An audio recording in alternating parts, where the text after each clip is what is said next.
चन्द्राम् हिरण्मयीम् लक्ष्मीम् जातवेदो महावः ताम् महावः जातवेदो लक्ष्मीमनपगामिनी यस्याम् हिरण्यम् विन्देयम् गामश्वम् पुरुषानहम्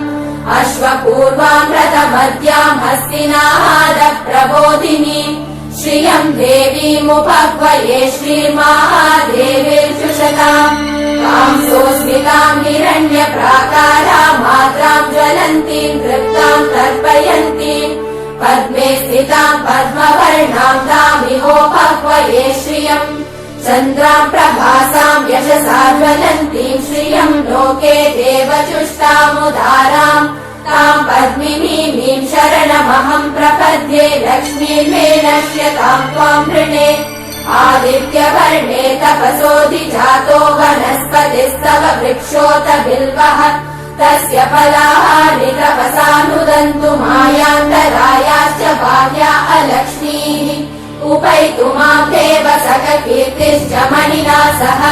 प्रादुर्भूतोऽस्मि राष्ट्रेऽस्मिन् कीर्तिवृद्धिम् ददातु मे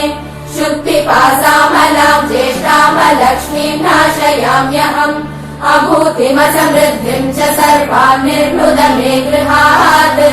गन्धद्वाराम् दुरादर्शाम् नित्यपुष्टाम् करीषिणीम्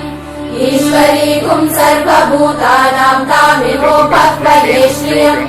मनसः काममापूतिम् वाचः सत्यमशीमहि पशूनाम् रूपवर्णस्य मयि श्रीशयताम् यशः कर्दमेन प्रजा भूता मयि सम्भव कर्दम श्रियम् वासय मे कुले मातरम् पद्ममालिनी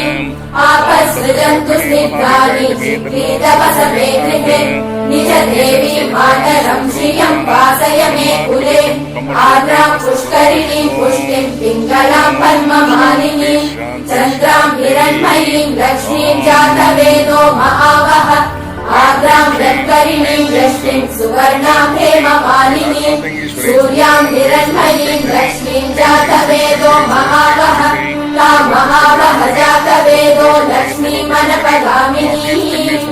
यस्याम् हिरण्यम् प्रभूतम् गावो दास्योऽश्वान् विन्देयम् पुरुषानहम्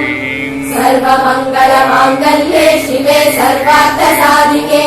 शरण्ये त्र्यम्बके देवि नारायणि नमोऽस्तुते नारायणि नमोऽस्तुते नारायणि नमोऽस्तुते।